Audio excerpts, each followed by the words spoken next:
Om Sai master. మిత్రులారా, సాయిలోకం video ఛానల్కు subscribe చేయండి, లైక్ చేయండి, నోటిఫికేషన్ బెల్ నొక్కండి, షేర్ చేయండి, మీ గ్రూపుల్లోకి ఫార్వర్డ్ చేయండి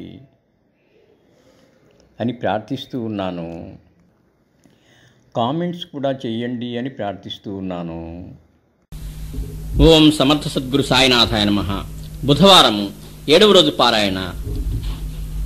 ఓ సాయి పరమాత్మ, మా అదృష్టం ఏమిటి అంటే నువ్వు అపార దయామయివి. మాపై గల కరుణ వలన నీ స్వరూపాన్ని మాకు అర్థమయ్యేలాగా చేసేందుకు మీ దివ్య చరిత్రను మాకు అందించావు. తద్వారా మీపై భక్తి విశ్వాసాలు కలిగేలాగా అనుగ్రహించావు. మీకు నమస్కారములు. మానవుడు పరమాత్మగా పరిణామం చెంది శాశ్వత శాంతి ఆనందాలు పొందాలి. నేను పరమాత్మలో కలిసిపోవాలి. నీటి బిందువును సముద్రం వద్దకు చేర్చి సముద్రాన్ని స్పర్శించేలాగా చేయాలి. అప్పుడు నీటి బిందువు సముద్రం అవుతుంది. జీవాత్మను పరమాత్మలో కలపాలి. మరి ఎలాగా? ఇక్కడ విచిత్రమేమిటి అంటే పరమాత్మ మధ్యలోనే జీవాత్మ ఉన్నాడు. మన చుట్టూ పరమాత్మ ఆవరించే ఉన్నాడు. మరి ఇద్దరూ కలవకుండా ఎలా ఉన్నారు? కేవలం వేరుగా ఉన్నాను అనే భావమే వేరుగా ఉంచుతోంది. మనస్సు ఈ వేరేనే భావాన్ని కలిగిస్తూ ఉంది, నిలిపి ఉంచుతూ ఉంది, తొలగిపోనివ్వదు. తనను తాను అలా నిలుపుకోవటానికి పంచేంద్రియాల ద్వారా మంచి దృశ్యాలను, మంచి సంగీతాన్ని, మంచి వాసనలను, మంచి రుచిని, మంచి స్పర్శను మనకు అందిస్తూ ఉంటుంది. తనకు వేరుగా ఉన్న ఈ ప్రపంచం నుంచి సుఖాలను పొందాలనే భావనను మనసు బలపరుస్తూ ఉంటుంది. ఆ భావన జీవాత్మ చుట్టూ బలమైన కవచంలాగా ఉంటుంది. అదొక భావ కవచం, అదొక భావాల తెర, అడ్డుగోడగా ఉంటుంది. గాలిబూర్ను పగలగొడితే బయట ఆకాశము, బూర్లోపల ఆకాశము ఒకటైనట్టు కవచాన్ని కూలద్రొయ్యాలి. ఎలా? ఈ గోడను పడగొట్టడం ఎలా? అదృష్టవశాత్తు మనకు ఒక మంచి లక్షణం ఉంది. అదృష్టవశాత్తు మనసుకు ఒక మంచి లక్షణం ఉంది. దేన్నైతే నిరంతరం తలుచుకుంటూ ఉంటుందో ఆ లక్షణాలను, ఆ స్వరూపాన్ని మనస్సు పొందుతుంది. ఏ స్థితిని నిరంతరం భావన చేస్తే ఆ స్థితే సిద్ధిస్తుంది. సచ్చిదానంద స్వరూపుడైన సాయిని ఎప్పుడూ మనసులో గుర్తుంచుకుంటే మనసనే కవచం పలసబడుతుంది. క్రమంగా పలసబడి లయించిపోతుంది. జీవాత్మ పరమాత్మలో కలిసిపోతుంది. శాశ్వత సచ్చిదానంద స్థితి అనుభవం అవుతుంది. అదే ముక్తి. సాయి నిన్ను నిరంతరం గుర్తుంచుకునేలాగా అనుగ్రహించు. మహాయోగులు ఒకరికొకరు అన్నదమ్ముల వలె ప్రేమించుకుంటారు. దత్తాంశ సంభూతుడైన శ్రీ వాసుదేవానంద సరస్వతి స్వామి వారు రాజమండ్రిలో మకాం చేసినప్పుడు పుండలీకరావు అనే భక్తుడు వచ్చి తాను సిద్ధి సాయిబాబా దగ్గరకు పోతున్నానని చెప్పగానే అతని చేతికి ఒక టెంకాయ ఇస్తూ, ఇది నా సోదరుడు సాయికి నా నమస్కారాలతో సమర్పించు. స్వాములు సాధారణంగా ఎవరికీ నమస్కరించరు, అయినా సాయి విషయంలో అది దోషం కాదు అన్నారు. పుండలీకరావు ప్రయాణంలో పొరపాటున స్వామి ఇచ్చిన కొబ్బరికాయను పగలు కొట్టుకుని తిన్నాడు. సిద్ధి ఇచ్చిన పుండలీకరావును నా సోదరుడిచ్చిన కొబ్బరికాయ ఏది అని బాబా అడిగారు. పుండలీకరావు సాయిని క్షమాపణ కోరుతూ దానికి బదులుగా మరొక కొబ్బరికాయను ఇస్తానంటే ఆ కాయకు మరొకటి సాటి కాజాలదన్నారు సాయి. సపత్నేకరు లా పరీక్ష పాస్ అయి అక్కలకోటలో ప్రాక్టీస్ పెట్టాక 10 ఏళ్లకు అతని ఒక్కగానొక్క కొడుకు చనిపోయి మనసు వికలమైంది. గతంలో షేవడే అనే మిత్రుడు సిరిడి సాయి గొప్ప మహాత్ముడిని చెప్పడం గుర్తొచ్చి సపత్నేకరు భార్య సమేతంగా సిద్ధి వెళ్లాడు. శ్రీ సాయి సన్నిధిలో కూర్చున్న మరుక్షణమే శ్రీమతి సపత్నేకర్ను ఎంతో కాలం నుంచి బాధిస్తున్న నడుము నొప్పి తగ్గిపోయింది.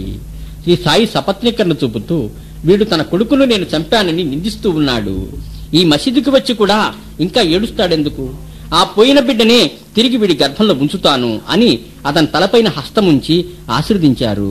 సాయి ఆశీస్సులు ఫలించి 1 సంవత్సరంలో అతనికి కొడుకు పుట్టాడు. ఒకసారి సాయి ఒక వింత కథను ఇలా చెప్పారు.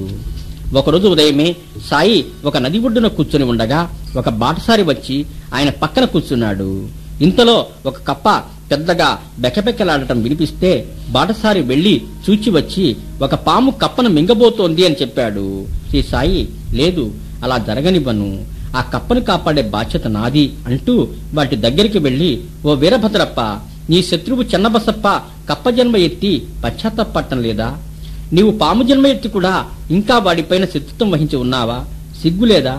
మీ అసూయలను విడిచి శాంతించండి అని కోప్పడ్డారు. ఆ మాటలు విని పాము కప్పను వదిలేసి పొదల్లోకి వెళ్లిపోయింది. కప్ప నీటిలోకి దూకింది. బాటసారికి ఇదేమీ అర్థం కాకపోతే సాయి ఇలా చెప్పారు. మా గ్రామంలో శివాలయం శిథిలమైతే గ్రామస్తులు చందాలు వసూలు చేసి ఊర్లోని ధనికునికిచ్చి ఆలయం బాగు చేయించమన్నారు. ధనికుడు డబ్బు మింగేసి ఊరుకున్నాడు. మహాదేవుడు ధనికుడి భార్యకు కల్లో కనిపించి, నీ సొంత డబ్బుతో ఆలయం బాగు చేయించు, అంతకు 100 రెట్లు ఇస్తానన్నారు. ఆమె తన తండ్రి ఇచ్చిన నగలతో ఆలయం బాగు చేయించబోతే ధనికుడు ఆ నగలను తానే తీసుకుని బదులుగా డుబ్కీ అనే పెదరాలు తన వద్ద తాకట్టు పెట్టిన ఒక ఊసర క్షేత్రం దేవుని పేర వ్రాసి ఇచ్చాడు. ఇంటిపై పిడుగుపడిగి భార్యాభర్తలు డుబ్కీ కూడా మరణించి ధనికుడు వీరభద్రప్పగా, అతని భార్య ఆలయ పూజారి కూతురు గౌతిగా డుబ్కీ పూజారింట్లో చెన్నబసప్పగా జన్మించారు. పూజారి గౌరీ నా భక్తులు.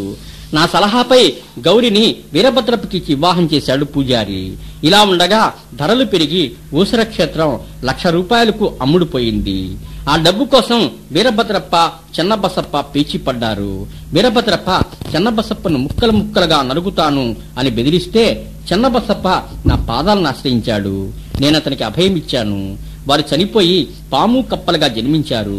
అందుకే నేనిప్పుడు ఆ కప్పను రక్షించి నా వాగ్దానం నిలబెట్టుకున్నాను అన్నారు సాయి. శ్రీ సాయి భక్తుడైన శ్యామ ఒకసారి నాగపూరు, గ్వాలియరు, అక్కడి నుంచి కాశీ, ప్రయాగ, గయా దర్శించి వద్దామని బయలుదేరాడు. శ్రీ సాయి శ్యామ కంటే ముందుగానే గైకు చేరుకుంటాను అన్నారు. శ్యామ అన్ని ప్రదేశాలు చుచ్చుకుంటూ గై చేరగానే ఒక పండా వచ్చి సాదరంగా ఆహ్వానించి వారి ఇంట్లో బస ఏర్పాటు చేశాడు. అక్కడ ఒక చక్కని పెద్ద సాయిబాబా ఫోటో ఉండటంతో శ్యామ మైమర్చిపోయాడు. తమకంటే ముందే గై చేరుకుంటాను అని సాయి చెప్పిన మాటలు గుర్తొచ్చాయి. ఈ పటం ఎక్కడిది అని పండాను అడిగాడు శ్యామ. తాను 12 సంవత్సరాల క్రితం సిరిడి వెళ్లి సాయిని దర్శించానని, అక్కడ శ్యామ అనే భక్తుని ఇంట్లో ఆ ఫోటోను చూచి తనకు కావాలని అడిగితే సాయి అనుమతితో అతను తనకది బహుమతిగా ఇచ్చాడని చెప్పాడు పండా. ఎంతో కాలం కింద జరిగిన సంగతి శ్యామకు ఒక్కసారిగా గుర్తొచ్చింది. తనకు ఫోటో ఇచ్చిన శ్యామనే తన ఇంట అతిథిగా ఉన్నాడని పండా గుర్తించాడు. ఇద్దరి ఆనందానికి అవధుల్లేవు. కాకసాబ్ దీక్షితును ప్రతిరోజు ఏకనాథ భాగవతము, భావార్థ రామాయణము చదవమని శ్రీ సాయి ఆదేశించారు. శ్రీ సాయి సమాధి అనంతరం ఒకరోజు ఆ గ్రంథాలు చదువుతూ వాటిలో నవనాథుడు చెప్పినట్టు భక్తితో గురువుని ఆరాధించటం నాకు అసాధ్యంగా ఉందే, ఇక ఈ జన్మలో ముక్తి ఎలా సాధించాలి అంటూ ఎంతో నిరాశతో దుఃఖించాడు. అక్కడ ఉన్న శ్యామ అతన్ని ఓదారుస్తూ, శ్రీ సాయి వంటి సద్గురువు లభించాక ఇక నిరాశ చెందాల్సిన పని లేదు అన్నాడు. ఇంతలో శ్యామను వెతుక్కుంటూ ఆనందరావు పకడే అనేవాడు వచ్చి తనకు వచ్చిన ఒక దృశ్యాన్ని ఇలా చెప్పాడు. నేను సముద్రంలో నడుం వరకు నీళ్లలో మునిగి నిలబడి ఉన్నాను. శ్రీ సాయిబాబా రత్నఖచిత సింహాసనంలో కూర్చొని నా ఎదుట ప్రత్యక్షమయ్యారు. అక్కడే ఉన్న శ్యామ నన్ను సాయి పాదాలపైన పడమన్నాడు. సాయి పాదాలు నీళ్లలో ఉన్నాయి అని చెప్పాను నేను. శ్యామ, ఓ దేవా, నీ పాదాలు నీటిలోంచి పైకి తీ అని ప్రార్థించాడు. సాయి వెంటనే కాళ్లు పైకి తీశారు. నేను ఆయన పాదాలు పట్టుకుని శిరస్వానించి నమస్కరించుకున్నాను. శ్రీ సాయి, ఇక నీ భయానికి ఆతృతకు తావులేదు, నీకు శుభం కలుగుతుంది అని ఆశీర్వదించారు అని చెప్పాడు. ఇది విని కాకాసాహెబ్కు ఆశలు చిగురించాయి. సాయి తనను ఉద్ధరించగలరు అన్న విశ్వాసం మరొక్కసారి దృఢమైంది. శ్రీ సాయి అమృతతుల్యమైన మాటలు తమ భక్తులతో ఇలా చెప్పారు. ఎవరైతే ఇతరులను నిందిస్తారో వారు నన్నే హింసించిన వారవుతారు. ఎవరైతే నిందలను ఓర్చుకుంటారో వారు నాకు ప్రీతిపాత్రులవుతారు. ఎవరైతే నన్ను మిక్కిలి ప్రేమిస్తారో, ఎప్పుడు నన్నే చూస్తారో, ఎప్పుడు నన్నే ధ్యానం చేస్తూ ఉంటారో, నా నామాన్ని జపిస్తూ ఉంటారో, నాకు సర్వస్వ శరణాగతి చేస్తారో వారికి నేను రుణగ్రస్తుడను. వారికి మోక్షమునిచ్చి వారి రుణం తీర్చుకుంటాను. ఎవరైతే నా సన్నిధానానికి వస్తారో, ఎవరైతే నాకు అర్పించకుండా ఏమీ తినరో, నా గూర్చి దీక్షతో ఉంటారో వారిని నేనెన్నడూ మరువను. కొంచెమైనా గర్వము అహంకారము లేకుండా నీ హృదయంలో ఉన్న నన్ను సర్వస్వ శరణాగతి వేడు. నన్ను వెతకటానికి ఎక్కడికో పోనక్కర్లేదు. నామము రూపములకు అతీతంగా ఉన్న సర్వజీవుల్లోని చైతన్యాన్ని నేనే. దీన్ని నువ్వు గ్రహించి నీలోనే కాక అన్నిటిలో నన్ను చూడటం అభ్యసిస్తే సర్వ వ్యాపకత్వం పొంది నాలో ఐక్యమవుతావు. శ్రీ సాయి చరిత్రను రాసిన హేమాడ్ పంతు ఇలా అన్నారు. శ్రీ సాయి తమ భక్తులకు 4 వైపుల నుంచి సహాయపడతారు.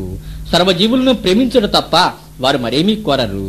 ఎవరు శ్రీ సాయి చరిత్రను ప్రేమతో చదువుతారో, ఎవరు దాన్ని వింటారో వారు శ్రీ సాయిబాబాతో తాదాత్మ్యం చెందుతారు. శ్రీ సాయి, నిన్ను దర్శిస్తున్న వారందరూ లౌకికమైన కోరికలతో వస్తున్నారే, సాక్షాత్తు పరమాత్మవైన నిన్ను ముక్తి ప్రసాదించమని ఎవరు కోరటం లేదు అని విమర్శిస్తున్న భక్తునితో అలా అనవద్దని మొదట భక్తులకు లౌకిక కోరికలు తీర్చి తర్వాత వారిని క్రమంగా ముక్తి పథంలోకి లాగుతానని అభయమిచ్చావు. సాయి, మేము అలాంటి వారమే. ముందు ఈ జీవితంలో కష్టాలు తొలగించి సుఖజీవనం ప్రసాదించు. ఆ తర్వాత నీ ఇష్టానుసారంగా మమ్మల్ని ఉద్ధరించు. నీకు సర్వదా బానిసలము, నీ సేవకులము, ఎప్పటికీ నీ చరణాశ్రితులమై ఉంటాము. శరణు శరణు. శ్రీ సమర్థ సద్గురు సాయినాథ్ మహారాజ్ కి జై. శ్రీ సాయిబాబా, నీ పాదాల వద్ద నా శిరస్సు వంచి శరణు వేడుతూ ఉన్నాను. నీ కృప వల్ల బుధవారం 7వ రోజు పారాయణ పూర్తి చేశాను. నన్ను అనుగ్రహించి ఆయురారోగ్య ఐశ్వర్యాలు, నీ యందు పరిపూర్ణమైన భక్తి విశ్వాసాలు, శాంతి ఆనందాలు ప్రసాదించండి బాబా. నమో సాయి శివనందన, నమో సాయి కమలాసన, నమో సాయి మధుసూదన, పంచవదన సాయి నమో, నమో సాయి అత్రినందన, నమో సాయి పాకశాసన, నమో సాయి నిశారమణ, వష్ణి నారాయణ సాయి నమో, నమో సాయి రుక్మిణీవర, నమో సాయి చిద్భాస్కర, నమో సాయి జ్ఞానసాగర, జ్ఞానేశ్వర శ్రీ సాయి నమో. శ్రీ సాయి బాబా జీవిత చరిత్ర నిత్య శ్రవణ పుస్తకం సమాప్తం. పంచోపచార పూజ. ఓం శ్రీ సాయినాథ గురవే నమః. గంధం సమర్పయామి. ఓం శ్రీ సాయినాథ గురవే నమః. పుష్పం సమర్పయామి. ఓం శ్రీ సాయినాథ గురవే నమః. ధూపం సమర్పయామి. ఓం శ్రీ సాయినాథ గురవే నమః. దీపం దర్శయామి. ఓం శ్రీ సాయినాథ గురవే నమః. నైవేద్యం సమర్పయామి. శిష్య ప్రియ భజన ప్రియ సాంగత్యము, మనోవాంఛలీడేర్చే బృందావనము, నీ లీలా చింతనమే మధుర మధురము, లీలామానుష విగ్రహ నీరాజనము, సర్వజీవ స్వరూపా నీకు మంగళం, నామరూప వర్జితా నీకు మంగళం, సకల జీవ పోషకా నీకు మంగళం, సదాచార విగ్రహా నీకు మంగళం, సదాచార విగ్రహా నీకు మంగళం. శ్రీ సాయినాథ మహారాజ్ కి జై. ఓం సాయి మాస్టర్. మిత్రులారా, సాయిలోకం వీడియో ఛానల్కు సబ్స్క్రైబ్ చేయండి, లైక్ చేయండి, నోటిఫికేషన్ బెల్ నొక్కండి, షేర్ చేయండి, మీ గ్రూపుల్లోకి ఫార్వర్డ్ చేయండి అని ప్రార్థిస్తూ ఉన్నాను. కామెంట్స్ కూడా చేయండి అని ప్రార్థిస్తూ ఉన్నాను.